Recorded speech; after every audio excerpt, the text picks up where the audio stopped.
안녕하세요. 옹공사입니다. 오늘도 저와 함께 내마 성경 공부를 시작하도록 하겠습니다. 내마 성경 공부는 영어 분석 성경 공부로 헬라어로는 액티데미, 영어로는 오버랩 기법, 줄여서 넷 기법 이렇게 이야기하는데 이건 영어 분석 성경 공부를 말을 하는데 예수님과 예수님의 제자들이 했던 설교 방법과 성경 공부 방법입니다. 내마 성경 공부는 군더더기 없이 이렇게 설명드리는 엑기스만 설명드리는 그런 성경 공부입니다. 오늘도 저와 함께 이제 네마 성경 공부를 할 건데 침례에 대해서 이렇게 침례의 본질을 좀 찾아서 이런 제목으로 성경 공부를 시작하도록 하겠습니다. 오늘은 성경 구절을 좀 말씀드릴게요. 원래는 네마 성경 공부에서 드리지 않는데 왜냐하면 오늘은 좀 중요한 부분을 말씀드리기 때문에 성경 구절을 좀 말씀을 드리려고 합니다. 우리가 침례 교단이나 순복음은 침례 이렇게 이야기하는데 다른 교단에서는 세례라 이렇게 말합니다. 문제는 뭐냐면 세례라는 말이 과연 성경에 나오냐 할 때 안 나옵니다. 성경은 침례로 나와요. 밥티즈, 침례 이렇게 나와요. 밥티즈라는 말은 담그다, 가라앉다, 씻다 이런 뜻을 가지고 있는데 밥토에서 왔어요. 그게 뭐냐면 담그다, 적시다. 그냥 다시 말씀드리면 세례는 죄를 씻다라는 뜻을 가지고 있지만 담그다라는 뜻, 적시다라는 뜻, 가라앉다 이런 뜻은 가지고 있지 않아요. 그러나 침례는 밥티즈라고 해서 씻다라는 뜻, 담그다, 가라앉다 이런 뜻을 다 내포하고 있습니다. 자, 이 침례에 대해서는 드릴 말씀들이 너무나도 많기 때문에 침례와 성경과 제 책 있습니다. 그 책을 좀 한번 참고를 해주시면 아주 잘 나와 있습니다. 거두절미하게 모든 거 다 생략하고 이제 말씀을 드리도록 이렇게 하겠습니다. 이 침례라는 말이 성경에도 나와 있지 않고 이게 우리나라 기독교 용어가 아닙니다. 불교 용어입니다. 불교 용어에서 죽은 사람한테 물을 3번 뿌렸었는데 그걸 이제 불교에서는 세례라고 했어요. 그걸 우리 기독교에서 그대로 받아들여서 지금 쓰고 있거든요. 그러니까 이 세례라는 말은 성경에도 안 나와 있고 이게 우리 기독교적인 용어가 아닙니다. 써서는 안 돼요. 성경에도 안 나와 있는데 굳이 씁니까?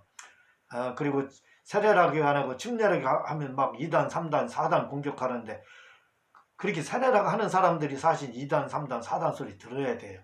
없는 걸 창조해서 만들어가지고 적용해서 쓰고 그렇게 하니까 그게 잘못이지요. 세례라는 말이 없는 말을 쓰는 게 잘못이지 있는 침례를 쓰는 게 뭐가 잘못입니까? 예? 그리고 이 침례라는 말이 세례라는 말은 이게 원래 약식 세례라고 해서 옛날에 카타콤에서 무덤이라고 하죠. 카타콤에 거기서 기독교인들이 피해가지고 침례를 줄 수 없을 때 마지못해서 그때만 잠깐 세례를 줬던 건데 지금 어떻게 이게 토착화됐습니다. 이게 굴러온 돌이 박힌 돌을 빼버렸어요. 다시 말하면 박힌 돌이 침례입니다. 굴러온 돌이 세례예요. 근데 세례라는 말이 침례를 빼버렸습니다. 이게 아주 문제가 심각한 거예요. 제 책을 좀 한번 봐주시기를 바랍니다. 일단 이렇게 말씀을 드리고 이 침례라는 것은 완전히 예수님의 죽음과 부활을 체험하는 거예요. 좀 이따 말씀을 드릴게요. 근데 세례는 그런 걸 전혀 체험하지 못하는 겁니다. 절대로 침례 받은 적이 없는 사람은 침례를 세례는 받았지만 침례를 안 받아서 침례를 새로 받아야 됩니다. 예? 제가 제 침례파라서 말씀드리는 게 아니, 전 제 침례파가 아니라 순복음입니다. 그게 성경적이기 때문에 말씀드리는 거예요.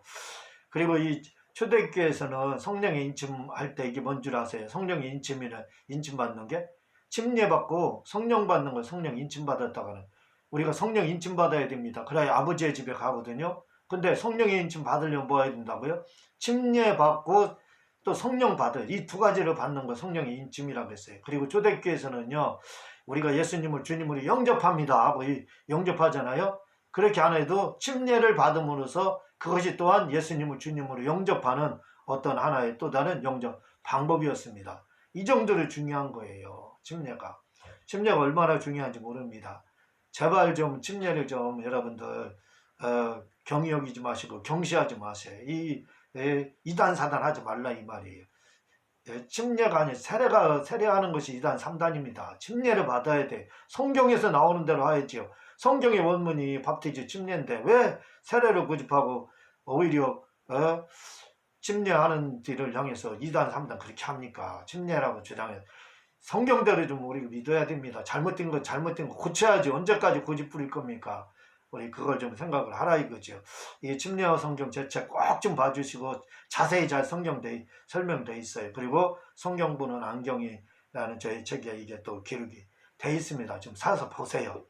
자, 우리가 침례를 왜 받아야 되냐면 우리가 지상 대명령하면 복음 전하는 거 전도가 지상 대명령으로 알아요. 마가복음 16장 15절에서 16절. 제가 오늘은 좀 성경 구절 말씀을 몇 군데 드린다고 그랬죠. 드려야 됩니다. 그래야 여러분들이 바로 알기 때문에 드리는 거예요. 지상 대명령하면 마가복음 16장 15절 16절이죠. 15절 보면 또 가라사대 너희는 온 천하에 다니며 만민에게 복음을 전파. 지상 대명령입니다. 선교하고 전도하라. 이게 지상 대명령. 이거 교회에서 얼마나 강조하는지 몰라요. 이 성도 이게 지상 대명령인지 모르는 사람 하나도 없습니다. 근데 지상 대명령이 거기서 끝났습니까?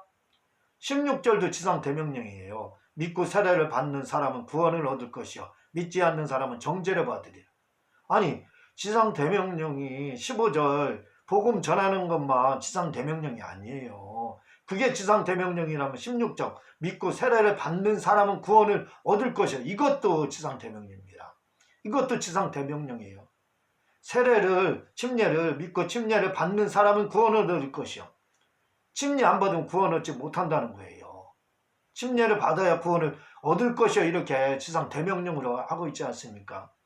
전도가 지상 대명령이라고 해서 중요시 여기면 침례도 지상 대명령이에요. 지키라 이거예요. 왜 우리는 지상 대명령을 뭐는 중요하고 뭐는 경히 여기고 그렇게 합니까? 그러면 안 돼요. 침례도 지상 대명령입니다. 그리고 우리가 예수님을 주님으로 영접하면 구원받아요. 근데 여기서 마가복음 16장 16절에 믿고 그럼에도 불구하고 믿고 새 침례를 받는 사람은 구원을 얻을 것이요. 이렇게 나왔어요. 침례는 구원의 문제입니다. 구원의 문제예요. 구원을 좌우하는 문제예요. 천국 가느냐 안 가느냐 그 문제가 침례에 달려 있습니다. 왜? 예수님을 주님으로 영접하면 구원을 받는다 했는데 또 마가복음 16장 16절에서 주님이 승천하시기 전에 지상 대명령에서 침례를 받는 사람은 구원을 얻을 것이고 했기 때문에 그렇습니다. 그러면 우리는 이걸 연역법적 합이라고 하거든요. 두 가지 다 나오면 연역법은 한 문장 한 문장 해서 두 문장을 합하는 게 연역법이에요. 이 두 문장을 합하면 예수님을 믿고 영접하면 구원을 받는다고 했고 믿고 침례를 받으면 구원을 얻는다고 했으니까 이게 한 문장 한 문장 두 문장이잖아요. 이 두 문장을 합하라 이거예요.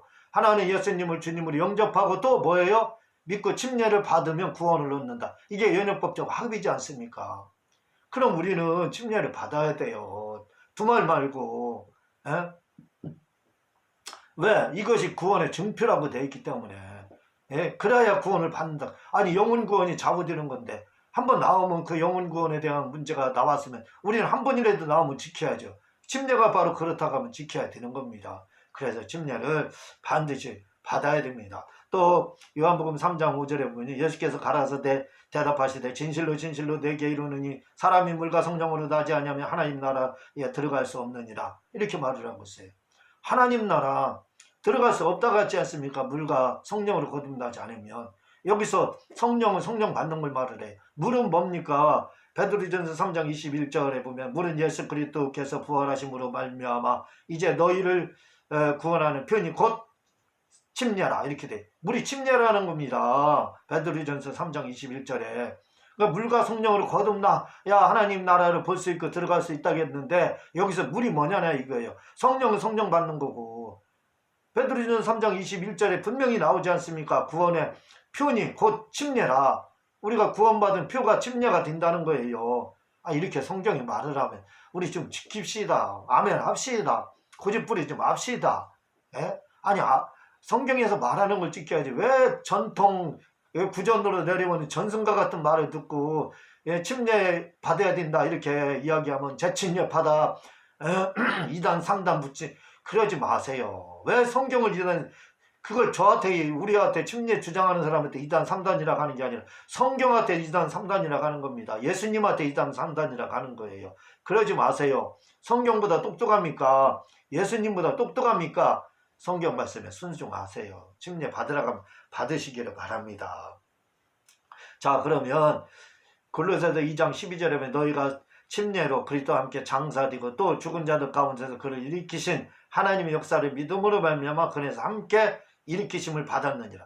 침례가 왜 중요하느냐 이거예요. 그것은 예수님의 장사를 체험한다. 예수님이 무덤 속에 들어갔다가 3일 만에 부활했죠. 이걸 체험하는 게 침례라는 거예요. 그게 골로새서 2장 12절에 나오는 거지 않습니까? 그리스도와 함께 침례는 장사지고 또 죽은 자들 가운데 그를 일으키신 하나님의 역사를 믿음으로 말미암아 그와 함께 일으키심을 부활하심을 받았느니라. 일으킴이 뭐예요? 부활하심이죠. 이렇게 말을 하고 있습니다. 예? 근데 제 세례는요, 예수님의 죽었다 살아나는 거 체험합니까? 못하잖아요. 침례는 체험한다고 나오잖아요. 침례는 예수님이 죽었다가 무덤 속에 있었다가 부활한 거, 이걸 체험하는 게 침례라는 거예요. 우리가 물속에 들어가는 거 1초도 안 됩니다. 물이 무덤이라는 거예요. 흙이라는 거예요. 그 속에 들어가면 장사 지내서 무덤 속에 있는 거고, 거기서 나오면 예수님의 무덤이 열려서 부활하신 것처럼 부활이라는 거예요. 그래서 예수님의 죽음과 삶, 다시 말하면 그 무덤 죽음 장사와 부활을, 죽음과 삶을, 죽음과 부활을 체험하는 게 침례예요. 이게 진짜 거듭남입니다. 이게 진짜 거듭남. 이렇게 성경에서 말하면 지켜야지요. 왜 안 지키냐 이거예요. 반드시 침례 지켜야 됩니다. 세례는 죽었다 깨나도 장사 지내는 거 체험 못해요. 부활도 체험 못합니다. 그러나 침례는 장사 진행과 부활을, 죽음과 삶, 예수님 살아있는 그대로 예수님이 된다 이 말이에요. 그래서 예수님이 부활 후에 부활체가 됐잖아요. 무덤에서 부활하시네. 그 침례 받은 사람은 예수님과 같이 부활한 사람이라는 거예요. 이렇게 중요한 침례인데 왜 안 하느냐 이거죠. 반드시 침례를 받아야 됩니다. 침례 받은 사람은 침례 받은 적이 없어요. 세례를 받았지 침례 받은 적 없습니다. 세례 받은 사람 다시 침례를 받아야 돼. 누구 이름으로? 예수의 이름으로. 마태복음 28장 19절에 그러므로 너희는 가서 모든 족속을 민족을 제자로 삼아 아버지 아들과 성령의 이름으로 침례를 베풀고, 분명히 여기서 침례를 주라고 하는데 아버지 아들과 성령의 이름으로 주라고 했어요. 아니, 아버지 아들과 성령의 이름, 그렇게 침례를 주는데, 침례 줄 때, 세례 줄 때 아버지 아들과 성령의 이름으로 내가 세례를 주느라 이렇게 하는데, 아니, 아버지 아들과 성령이 그게 이름입니까? 제가 아버지예요. 우리 아들한테. 우리 아들이 있어요. 그게 이름입니까? 대명사지. 저의 이름은 오홍국이에요. 아들의 이름은 오영광이고, 이렇게 이름이 있다. 그 이름이 바로 예수라는 거예요. 예수. 삼일째 하나님의 이름이 예수입니다. 아버지의 이름 예수, 아들 이름 예수, 성령 이름이 예수예요. 그 이름으로 침례를 주라는 거지. 아니 언제 아버지 아들과 성령으로 침례를 주라고 그랬어요. 아버지 아들과 성령의 이름으로 주라고 했지, 아버지 아들과 성령으로 주라고 하지 않았지 않습니까? 그 이름으로 줘야 된다 이거지. 아버지 아들과 성령의 이름, 예수의 이름으로 침례를 줘야 된다는 거예요. 그래서요, 제자들은 이 말씀을 지켜서 사도행전은 다 역사서지 않습니까? 그래서 제자들이 예수님의 명령대로 행한 게 사도행전이라 방언 받고 성령 받고 병 고치고 했잖아요. 그래서 전도했지 않습니까? 능력이 행했지 않습니까? 주님이 하라겠으니까 했지 않습니까? 그게 역사서예요. 근데 제자들이 주님이 침례를 아버지 아들과 성령의 이름으로 주라고 해서 그 이름으로 줬잖아요. 그게 사도행전에 나옵니다. 사도행전 2장 38절에 보면 베드로가 이르되 너희가 회개하여 각각 예수 그리스도의 이름으로 세례를 받고, 예수님의 이름으로 세례 받으라고, 침례를 받으라고 나오지 않습니까? 예수님의 이름으로 받으라고 나오고 있지 않습니까? 사도행전 8장 16절에 이는 아직 한 사람에게도 성령이 내리시는 없고 오직 주 예수의 이름으로 새 침례만 받을 뿐이다. 봐봐요. 침례를 사도행전 8장 16절에 예수님의 이름으로 침례 받았다고 나오지 않습니까? 사도행전 10장 48절 명하여 예수 그리스도의 이름으로 침례를 베풀라. 봐봐요. 예수님의 이름으로 침례를 베풀라고 했잖아요. 사도행전 19장 5절에 보면 그들이 듣고 주 예수의 이름으로 침례를 받으니, 침례 예수님의 이름으로 받았다고 사도행전 19장 5절에 나오지 않습니까? 예? 어디 성부와 성자와 성령으로 침례를 받았어요? 안 받았지 않습니까? 성부와 성자와 성령의 이름으로 성령의 이름인 예수님, 아버지와 아들과 성령의 이름인 예수의 이름으로 침례를 주고 받고 다 했다고 사도행전에 나오지 않습니까? 주님의 명령을 들은 제자들은 마태복음 28장 19절 아버지와 아들과 성령의 이름으로 침례를 주라 해서 이 명령을 들은 제자들, 지상태 명령을 들은 이 제자들은 사도행전에서 이름으로 전하였기 때문에 예수님의 이름으로 아버지와 아들과 성령의 이름인 예수님의 이름으로 침례를 다 줬지 않습니까? 그래서 우리는 침례를 받을 때 삼위일체 하나님으로 침례를 주느라 세례를 주느라 해서 받으면 소용없다 이겁니다. 아버지와 아들과 성령의 이름 예수의 이름으로 침례를 주느라 하고 주어야 되고 아버지와 아들과 성령의 이름 예수의 이름으로 침례를 받아야 되는 겁니다. 왜? 성경에서 그렇게 말하고 있기 때문에 그래. 제가 더 드리고 싶은 말씀 많지만 시간 관계상 이건 엑기스만 전달하는 성경 공부이기 때문에 많이 성경 못합니다. 그래서 제 책 침례와 성경 보는 안경 제발 좀 사서 보셔서 침례에 매도하지 마세요. 세례를 매도해야 됩니다. 침례가 성경적이라는 걸 기억하시기를 바랍니다. 그리고 또 제가 기독교 TV 설교를 지금 준비하고 있으니까 여러분들 좀 많은 선교연금 해주셔서 기독교 TV 설교할 수 있도록 도와주시기를 부탁을 드립니다. 고맙습니다.